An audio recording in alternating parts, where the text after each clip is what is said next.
Continuamos leyendo Caída libre, novela policial de Javier Garín. Capítulo 3. En los capítulos anteriores vimos a Julián y Mayra iniciar una relación extramatrimonial, planificar y llevar adelante el asesinato del marido de ella, Fernando, empresario de las carnes. Mayra es detenida sospechosa del homicidio y Julián la defiende como abogado. Nadie sospecha que están de acuerdo entre ellos. O tal vez alguien sepa algo. Continuamos con el capítulo 3. Sí, ya sé. Nuestro crimen hacía agua por todos lados. Si lo hubiéramos planeado con detalle, no lo habríamos cometido nunca. Solo teníamos las líneas generales de un mal guión.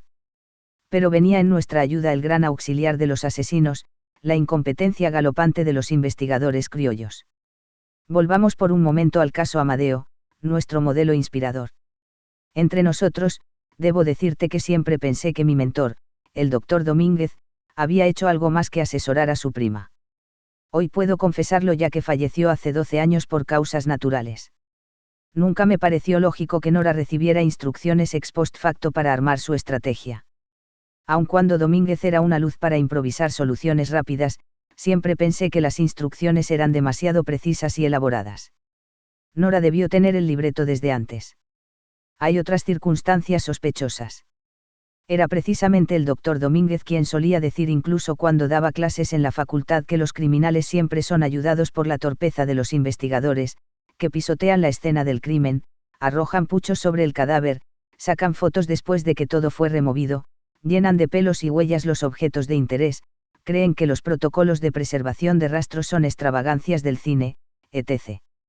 El doctor Domínguez solía ironizar asegurando que si a la policía se le impedía torturar a los sospechosos perdía el 80% de sus recursos investigativos, ya que, fuera de la tortura, no sabían mucho más. En esos años era más grave aún porque todavía no estaba el sistema acusatorio en la provincia de Buenos Aires. El juez seguía cumpliendo la esquizofrénica doble función de conducir la instrucción y dictar sentencia. El sistema era aún más deficiente, y la policía un desastre.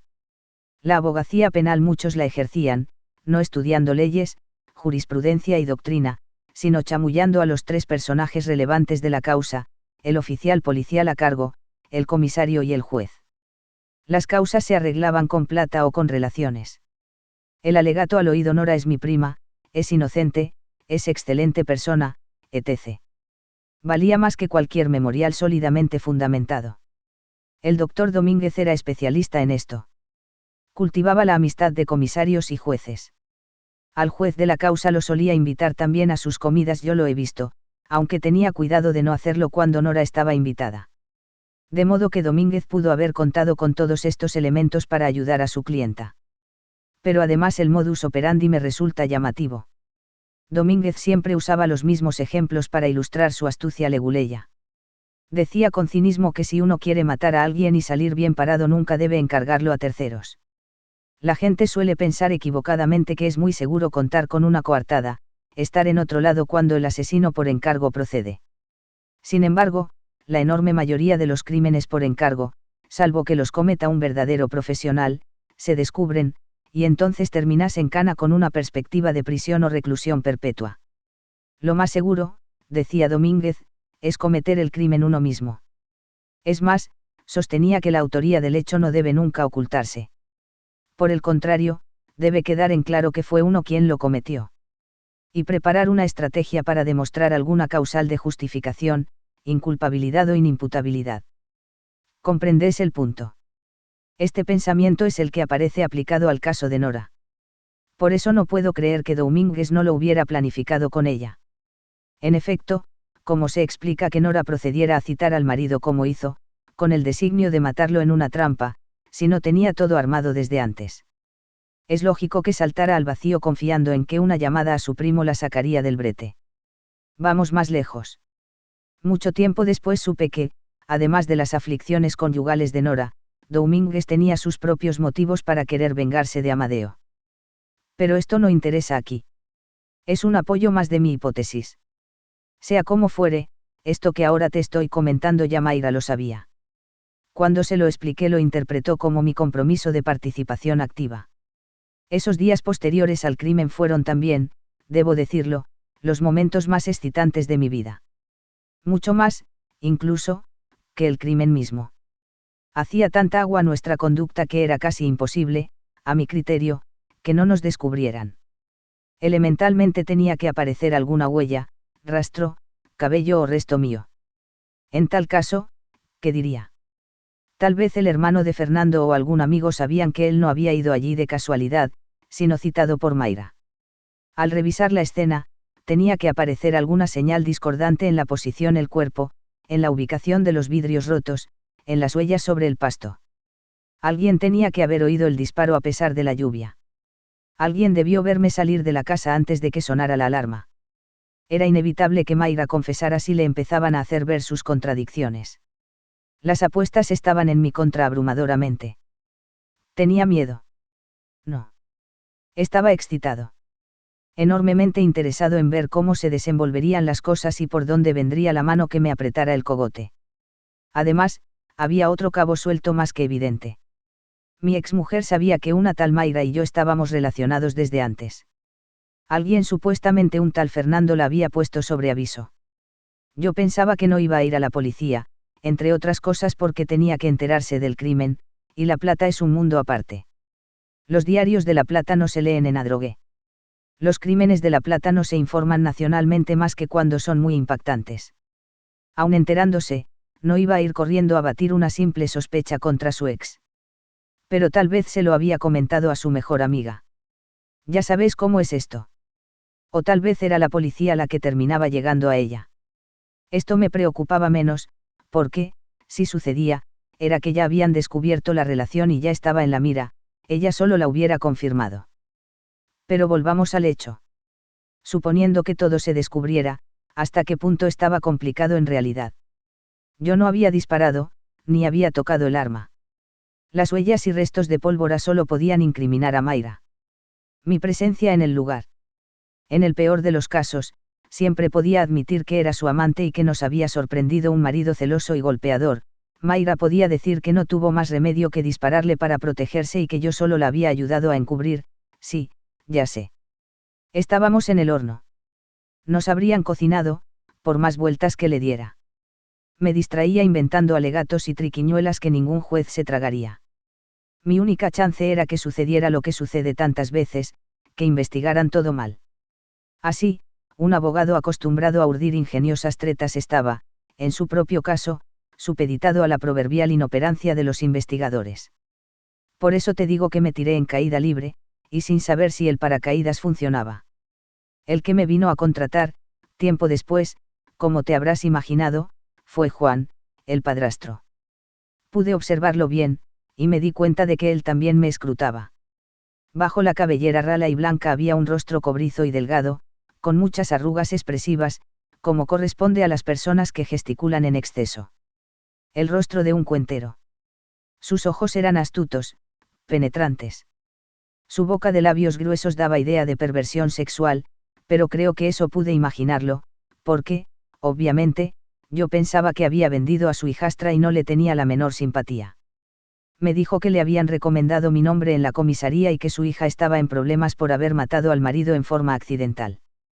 Vino acompañado de Mónica, su mujer. Fue la primera vez que vi a la madre de Mayra. Estaba entrada en carnes, envejecida.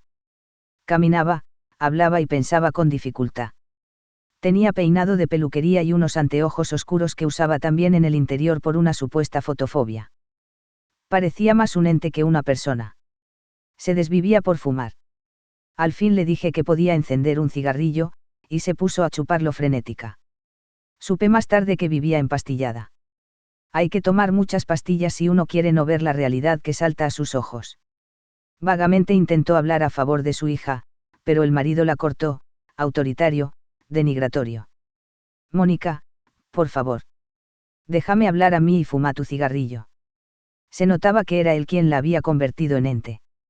Recuerdo que Hilda, mi secretaria, escuchaba desde su escritorio, fingiendo revisar papeles. A ella le encantaban los casos policiales y se devoraba noticieros y programas sobre crímenes. Siempre me preguntaba por qué no iba con mis casos a la televisión, al programa de Mauro Viale o algún otro. Cuando no estaba ocupada leía mis expedientes a hurtadillas y se detenía con morboso placer en las fotos de cadáveres. Yo había dejado la puerta entornada a propósito, la quería de testigo. No pude sacar grandes conclusiones de aquella entrevista, pero me sirvió para ingresar legítimamente a la causa, como defensor particular. Esto me permitió también volver a ver a Mayra. El defensor oficial había comenzado a tramitar la excarcelación y su trabajo estaba bien encaminado. Sí, estuvo presa durante la primera etapa de la investigación. Fui yo quien logré que la Cámara considerara que, por el momento, no había elementos suficientes para sostener la carátula de homicidio calificado. Fundamentar el recurso me dio la oportunidad de examinar hasta el último detalle visible de la investigación. Por supuesto, desconocía si la Fiscalía guardaba algunas en la manga en el legajo reservado, aunque pasados los meses no me sorprendió saber que no pudieron establecer ninguna conexión sospechosa de Mayra con nadie. Las llamadas más frecuentes que descubrieron eran a la casa de su madre y su padrastro, y no daban lugar a sospechas. No hubo ningún rastro digital. Las pericias en la casa deberían haber descubierto rastros míos y sin embargo nada saltó. Así investigan estos brutos. No van a gastar dinero en pruebas de ADN cuando la propia homicida confiesa que fue ella, pero por error. La ruleta rusa estaba benévola conmigo. Vos ya conocés el expediente, así que no voy a hacerte perder el tiempo con detalles procesales. El abogado de Julio Albarracín puso el grito en el cielo al enterarse de la posibilidad de su liberación. Creo que jugó a favor de Mayra el pésimo concepto que había, en la justicia de La Plata, sobre la familia Albarracín. Después supe que querían dejarla libre de entrada, pero que Julio había sobornado al juez de garantías para que la mantuviera detenida el mayor tiempo posible. No pudieron sobornar a los camaristas, no por falta de dinero, sino porque estos odiaban al Occiso, conocido cuatrero. En el fondo pensaban que por fin alguien le había dado su merecido. No te puedo describir lo que sentí cuando la visité en la cárcel. Casi me pongo a llorar al verla tan demacrada. Una interna o una guardiacárcel, nunca lo supe, le había dejado un ojo morado. Me mordí para no demostrar nada. Ella también se mantuvo impecablemente fría y distante y me trató de doctor y de usted. No se quejó nunca, y no me dedicó ni una sonrisa. Me mantuve en mi papel. Internamente me preguntaba si ella no estaría enojada conmigo por tener que sobrellevar sola el encarcelamiento y la sospecha. Cuando, tiempo después, pudimos hablar con libertad, me dijo que nunca lograron doblegarla y que no pasó por su cabeza confesar. Antes se habría matado. Solo la visitaban su madre y el padrastro. Y ahora yo como abogado. El día que la excarcelaron le notifiqué la decisión por teléfono al padrastro. Pero no me presenté a acompañarla. Tenía la excusa para hacerlo, pero incluso entonces creí que era mejor mantener la distancia. Sabía que la estaban vigilando. También sabía que no se podía hablar por teléfono ni mantener ninguna comunicación interceptable. Quedé con el padrastro que ella vendría a mi estudio en Adrogué para conversar sobre la causa. Así fue. Cuando entró en la recepción del estudio, cerca de las 7 de la tarde, todo se iluminó. Estaba demacrada, es cierto. Hasta le habían aparecido algunas arrugas en la tersa frente. La ropa, una blusa, un llan, una cartera, un saquito, no tenía importancia, le quedaba algo holgada a causa del menú carcelario. Pero estaba hermosa. Una belleza más apagada, menos llamativa. Gilda la comió con la mirada. Gilda siempre me corría todos los asuntos potencialmente amatorios y criticaba con dureza a las mujeres atractivas que rara vez entraban a mi consulta. Pero ahora se notó que estaba profundamente alarmada. Fingí la mayor frialdad y profesionalismo con Mayra. La hice pasar a mi oficina. Ella se sentó sin decir nada. Su cara me pareció algo colérica. Esperó que yo hablara. Le dije. Vamos a apagar los celulares y sacarles la batería. Y a desconectar el teléfono. Gilda, llamé, llévate todos estos aparatos y ponelos en un cajón. Gilda ya conocía la rutina preventiva de los casos penales y obedeció sin decir nada. Cerró la puerta. Hablamos. Fue una conversación tirante. Seguíamos fingiendo distancia, pero vi que la ira crecía en ella. Le informé todo lo de la causa y ella a mí, hasta la menor novedad y hasta el menor atisbo de sospecha. Lo más alarmante que supe no era inesperado. La seguían. Mire, Mayra, le dije, sin abandonar el usted. La van a seguir por un tiempo, le van a interceptar las llamadas y van a grabar todo lo que usted o su familia digan. Su padrastro ya está avisado. No pueden hablar absolutamente nada de la causa por teléfono o celular ni por mail o por internet con nadie. Con nadie. Solo en forma personal, previo sacar la batería de todos los celulares. Ya lo sé, me respondió cortante. ¿Cómo se dio cuenta que la siguen? Siempre hay un auto cerca. A veces cambia el auto, pero la actitud es la misma. No soy tonta. Bueno, si la siguieron hasta acá no pasa nada. No es un crimen hablar con el abogado. También siguen a mi padrastro. Eso me extrañó. No era anormal, pero me dio mala espina. Él también los vio. Dice que no son policías. ¿Y cómo lo sabe? Porque reconoció uno de la banda de mi cuñado. Quedé mudo unos segundos. Enseguida me repuse y seguí indagando. Que su cuñado la quiere presa, ya lo sabemos. Pero ¿por qué lo seguiría a su padrastro? Ellos se conocen.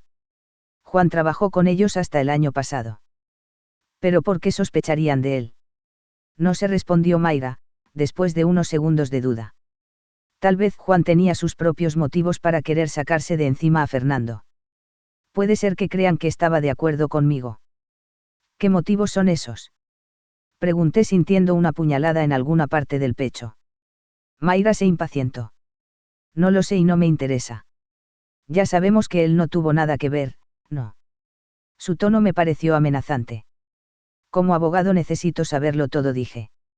Sí, claro, ironizó. Golpearon a la puerta. Doctora, asomó Hilda, necesita algo más de mí. Me tendría que retirar.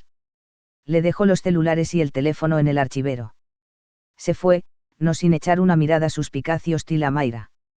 Cuando oí que la puerta del estudio se cerraba le dije a Mayra con rabia. ¿Qué es lo que no me estás contando, Mayra? Nada, estúpido. Te digo todo lo que sé. Ya sabes que mi padrastro es un hijo de puta. Si tuvo algún problema o no con Fernando no me interesa. Me preocupa mi cuñado. Está loco. Me hace seguir. El otro día lo vi de lejos en la calle y me amenazó con un gesto. Claro que le tengo miedo. Y anda diciendo lo de la campera. ¿Qué campera? La campera de cuero, pelotudo. Tu brillante idea de ponerla en el armario. Anda diciendo a conocidos en común, para que yo me entere, que la campera esa no podía estar en el armario como apareció después en el inventario policial, porque él se la vio puesta ese día por la mañana, ¿entendés? Y, además, que hacía Fernando sin campera ni protección contra la lluvia. Como no estaba empapado. Bueno, la ropa se seca, pudo estar empapado y haberse secado hasta que llegó la policía. Sí, pero la campera es un buen punto, ¿o no? ¿No pensaste en eso?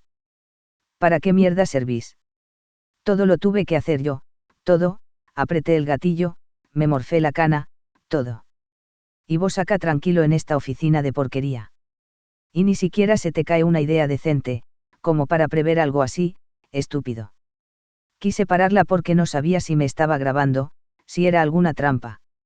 Le dije que podía haber un micrófono. En realidad, temía que ella tuviera uno. Se lo dijo a la policía o al fiscal. ¿Y cómo voy a saber? No creo. Tira eso para asustarme, para darme a entender que él sabe. Es un loco de mierda. Yo sé que tarde o temprano me va a mandar a matar. Se puso a llorar. Era la oportunidad de romper el hielo. Me acerqué, me agaché junto a ella, la tomé de las manos, la abracé. Me apretó fuertemente. Luego me empujó con rabia. Salí, Julian, tómatelas. No la solté. Forcejeó y me mordió cuando la besé, pero después de unos segundos estábamos tirados en la alfombra, desnudándonos a toda velocidad. Cogimos como desesperados. Después nos quedamos en silencio en el piso. Ella pensaba.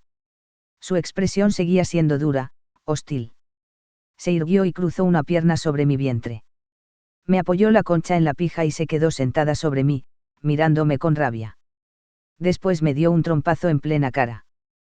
¿Qué te pasa? Pasa que la que estuvo presa fui yo. Y me pegó otro trompazo. Le dije que parara pero me siguió pegando. Estuve a punto de reaccionar y me cortó diciendo. Ni se te ocurra pegarme, hijo de puta. ¿Qué es lo que querés? Cagarte a bifes. Hacerte sufrir por todo lo que yo sufrí ahí adentro. Eso te va a hacer sentir mejor. Mucho. No podés pegarme en la cara. Tengo que trabajar. No pueden verme golpeado. Me empezó a pegar en el pecho y en el estómago. Tenía bastante fuerza para ser mujer. Estaba enardecida y me lastimó bastante, sobre todo con las uñas.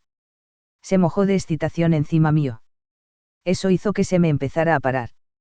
Se dio cuenta y dijo: «¿Te calentaste y querés coger?» «No». «Bueno, entérate. No me vas a coger más por un largo tiempo. Me voy a coger a todos los tipos que quiera y vos te vas a tener que conformar con paja. Me lo merezco». Más me excité por esa humillación. Se dio cuenta y prosiguió: «Te voy a hacer el rey de los cornudos, puto de mierda. Pajeate. Mírame y pajeate porque no me vas a coger». Me observó con desprecio mientras me hizo masturbarme delante de ella, sin tocarla. Esa tarde nuestras relaciones entraron en una nueva etapa de perversión que nunca hubiera imaginado. Los meses siguientes fueron extraños. La causa no avanzó. No tenían elementos nuevos. El abogado de los Albarracín no hizo presentaciones. El fiscal dispuso diligencias, pero al final la causa no fue ni siquiera llevada a juicio, como vos sabés, pues yo apelé la elevación y obtuve que la Cámara la revocara. Mayra había abierto fuego contra un desconocido que intentó meterse en la casa de noche, rompiendo un vidrio y sin darse a conocer, y luego resultó ser el marido, hombre que por otra parte ya tenía una denuncia por violencia doméstica. Había actuado con error en la legítima defensa, error provocado por el propio Occiso y su temeraria conducta. Sin embargo, el seguimiento de vehículos raros continuó un tiempo más. No nos animamos a hacer ninguna denuncia porque hubiese sido empeorar las cosas. Cuando uno está en caída libre no piensa, o piensa demasiado rápido como para registrar sus pensamientos. Todo es vertiginoso y la vida se experimenta con intensidad insuperable. Unos minutos de caída libre contienen más vida que 10 años de insípida rutina. No puedo describirte lo que me pasaba por la cabeza ni qué me sucedía en esa época, sería como querer contar las vivencias de un hombre que cae del piso 50 de un rascacielos, hasta el momento en que se estrella contra el pavimento. A propósito de esto tuve un sueño. ¿Viste que se supone que quien comete un crimen vuelva a soñarlo? Eso no fue lo que pasó. Nunca soñé con el crimen, ni lo evoqué despierto, ni dejé que volviera a cruzar por mi cabeza. Es notable cómo se pueden bloquear por completo ciertos recuerdos. También se supone que una persona normal sea acometida por la culpa. Tal vez no soy normal, pero jamás experimenté culpa. Sentí culpa por otras cosas, no por aquello. Sentí culpa por ser un mal padre, que veía poco a los hijos, y me daba cuenta de que no quería verlos porque estaba contaminado, era impuro, temía contagiarles mi crimen, pero no era culpa a causa del crimen en sí, sino más bien vergüenza ante ellos. Desde luego que Mayra sentía menos culpa que yo, ella estaba feliz, realizada, y el asesinato que había cometido fríamente la dotó de un sentimiento de seguridad y de dominio que luego trataré de profundizar. Pero tuve un sueño. Soñé que estaba en el avión para saltar y hacer paracaidismo, rodeado de desconocidos. De repente algunos desconocidos se convirtieron en Mayra, Fernando, el padrastro, el hermano de Fernando. Me alentaban a saltar. Fernando me dijo convincentemente: morir duele un poco al principio, después pasa, no hay que tener miedo. Enseguida estaba cayendo envuelto en el viento. El paisaje era hermoso, pero en blanco y negro. No tenía equipo. Pensé que con un par de alas podría moverme horizontalmente, pero así solo me quedaba la línea vertical, el ir hacia abajo, cada vez con mayor velocidad. Cuando la vida lleva una sola dirección no hay nada que hacer, solo dejarse ir, pensé. Y vi el suelo que se acercaba y se acercaba, los alambrados, el pasto, la hierba mala. Cuando estaba a centímetros de estrellarme desperté aterrorizado. Mayra era ahora superpoderosa. Se notaba. Matarle había dado una confianza desconocida. Al abrir fuego sobre Fernando, al descargar su odio, estaba liberada, había afirmado su yo frente al mundo, era la dominadora. Yo entreví esa transformación aquella noche en el estudio. Pero ahora que lo pienso, comprendo perfectamente que ella siempre estuvo al mando de nuestra relación. Pudo hacerme creer que yo mandaba, que yo tenía la iniciativa, que yo la conquistaba y la protegía.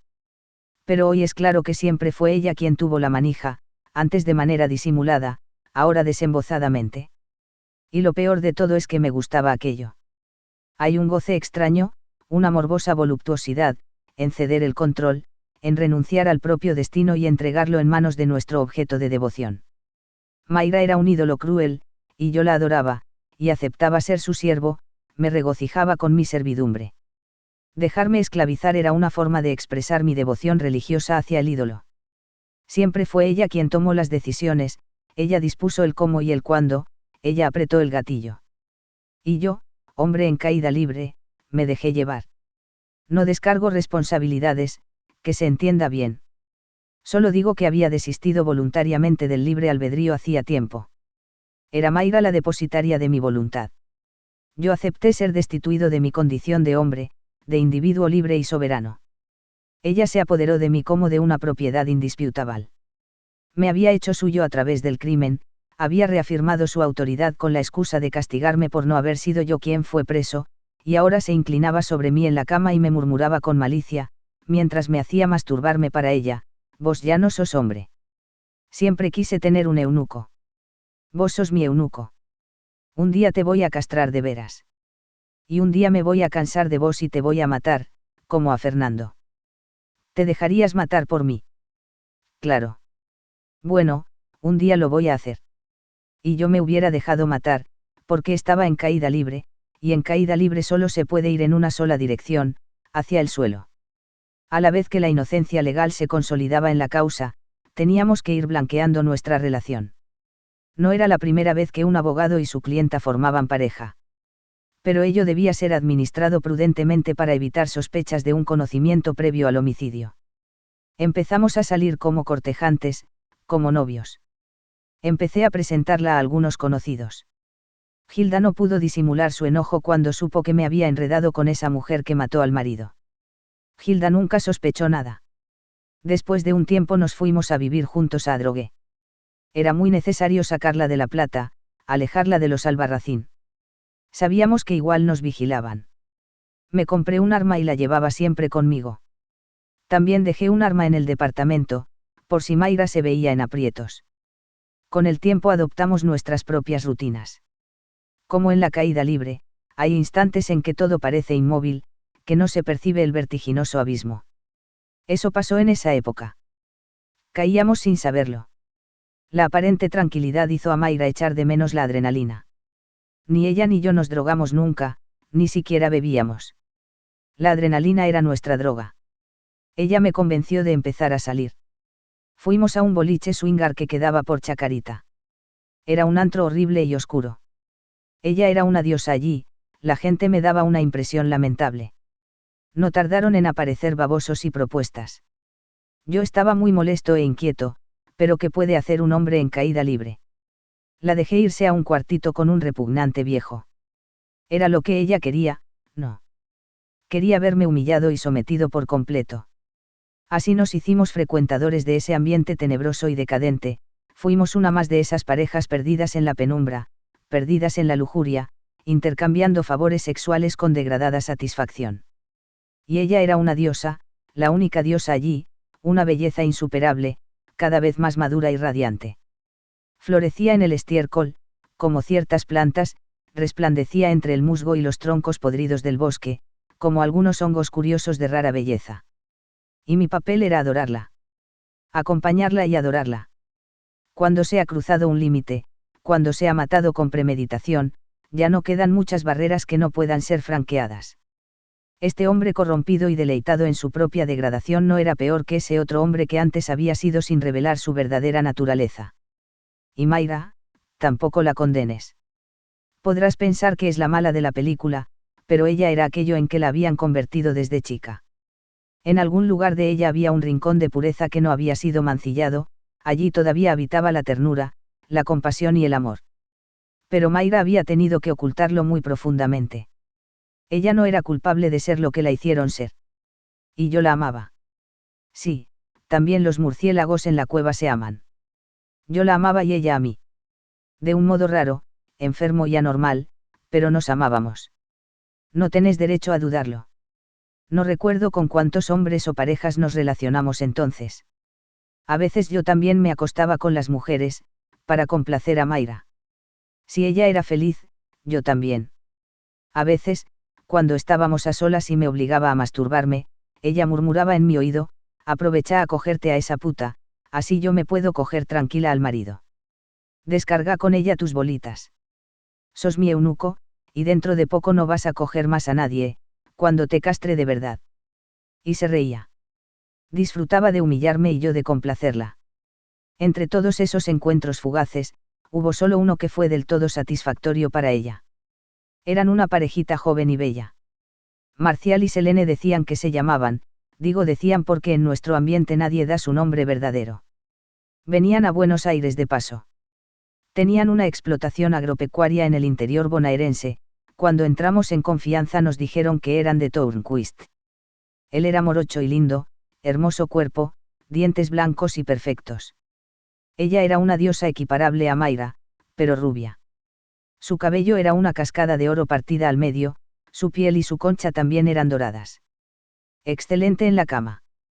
Tenían dinero y buena educación, eran cultos, refinados, catadores de buen vino, afectos a la música clásica, gran vestuario. Mayra enloqueció por el pendejo, y me rogaba que me la cogiera bien a la chica para repetir.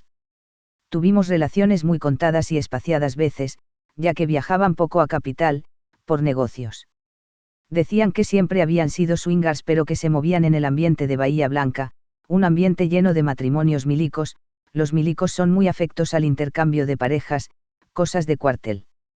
Nos invitaron a visitarlos, algún día nos encontraríamos en Villa Ventana y desde allí iríamos a su casa en la sierra, metida bien adentro, con pileta y magníficas vistas serranas. Me daban muchos celos a causa del embeleso de Mayra con Marcial. Según me contaba, susurrando sucios detalles en mi oído, él sabía muy bien cómo complacerla. Pasaron 2 años de caída libre, y aún no nos dábamos cuenta de que estábamos muy cerca del suelo. La causa estaba muerta y nosotros parecíamos una pareja normal. Nadie sabía de nuestras incursiones swingers, ni de los pervertidos chats. Una tarde tuve en el estudio una visita inquietante. Hilda, mi secretaria, entró a mi despacho para anunciarme que alguien esperaba en la sala. Noté cierta turbación en ella, como solía suceder cuando acudía algún cliente temible o con aspecto de facineroso. ¿Pasa algo?, le pregunté quién es. No me dio su nombre. Dijo que usted lo conocía y se iba a alegrar de verlo. Pero no sé, tiene un aspecto muy extraño, doctor. La gente de aspecto extraño es la que más reditúa, bromeé. Hágalo pasar.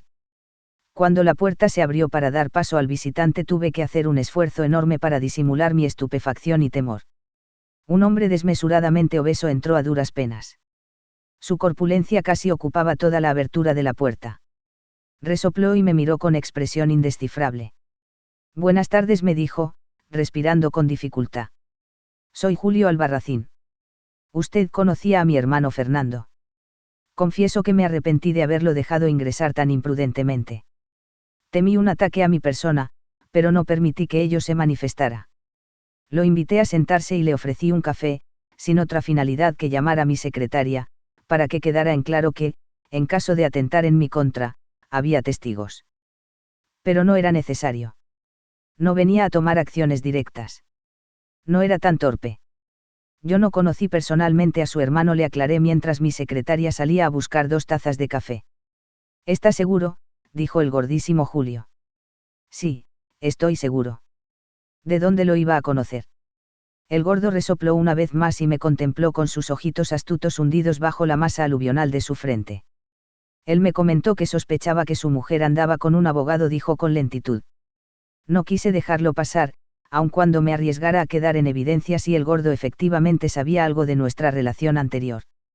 Le dije. No era yo. A ella la conocí después de ese lamentable hecho.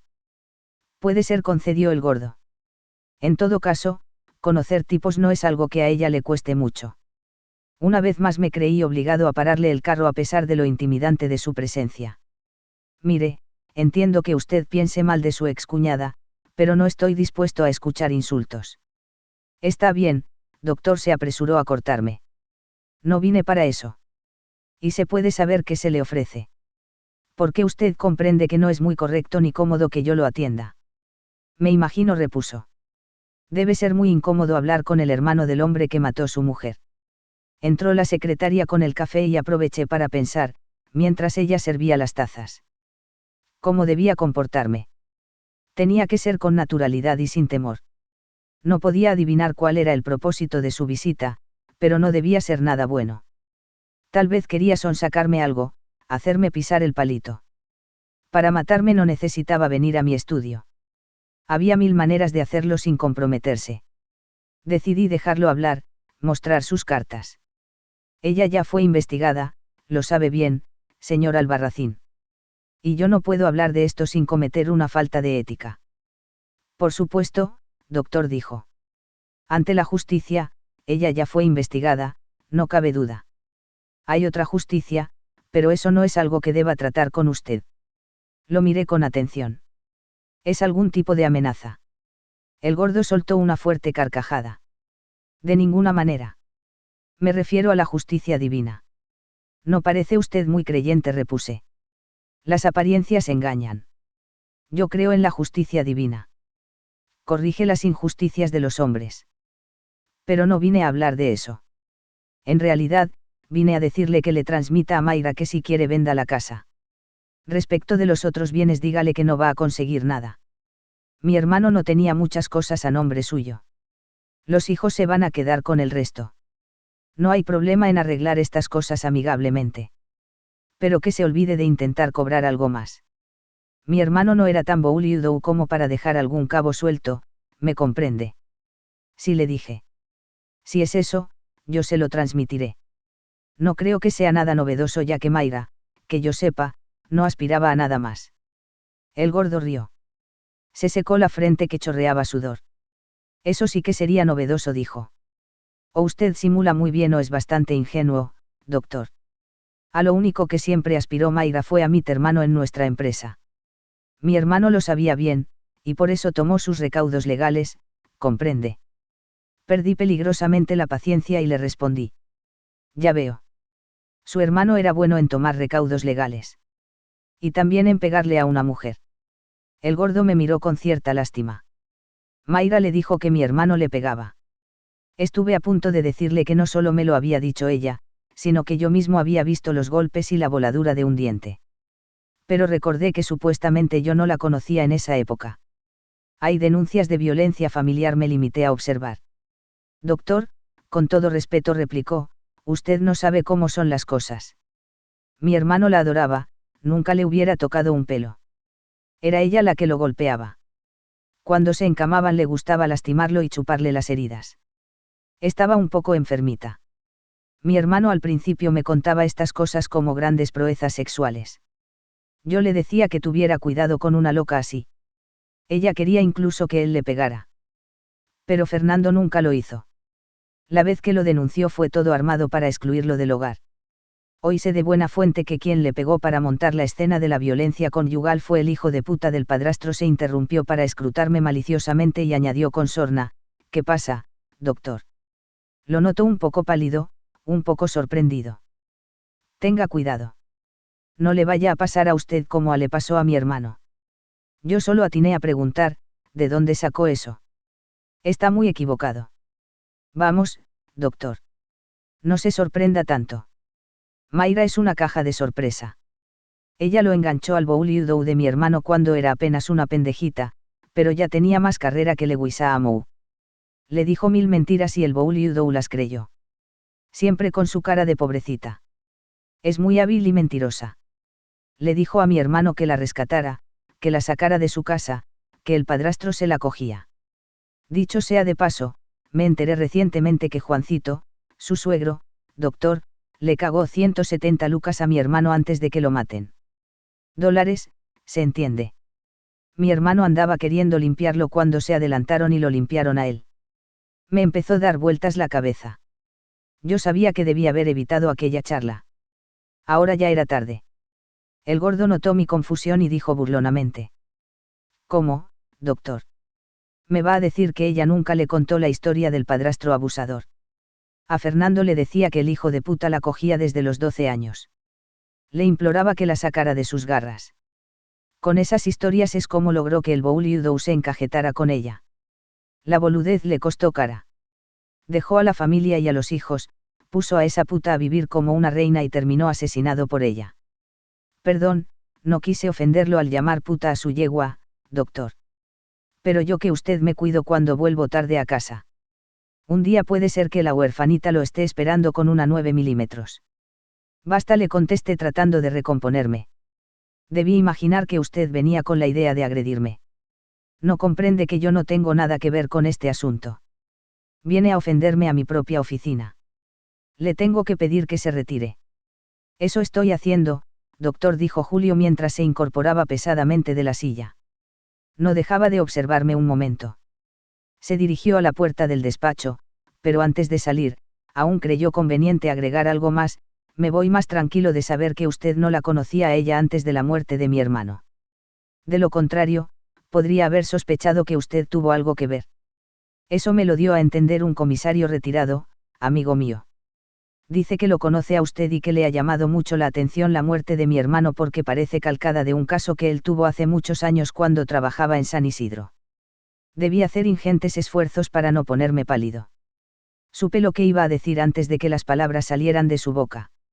Me dijo este comisario que se parecía mucho al caso Amadeo. ¿Le suena? Apenas tuve fuerzas para negar con la cabeza. Qué raro.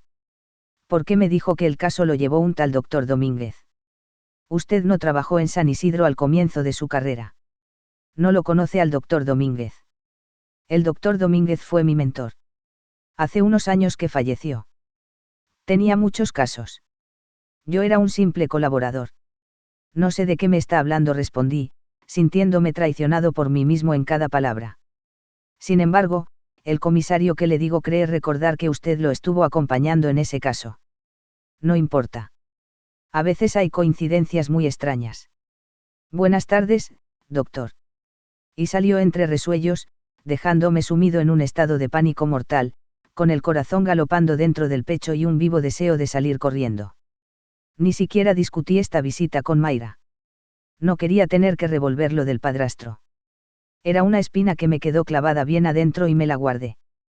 Tampoco era cuestión de agregar nuevos motivos para el pánico. No pasaron 2 días antes de que me llamara mi exmujer para pedirme una reunión personal urgente. ¿Qué pasó, Ana? Le pregunté cuando nos encontramos en el café al aire libre, rodeado de plantas, de la galería comercial más famosa de Adrogué. ¿Algún problema con los chicos? Decime vos, me respondió enojada. Ayer se presentó en mi casa, ¿entendés? Un tipo que dijo que era comisario retirado de la policía, y lo parecía. Me dijo que estaba investigando un homicidio y quiso saber desde cuándo conocías a la puta con la que vivís y si ya la conocías de antes de que matara al marido.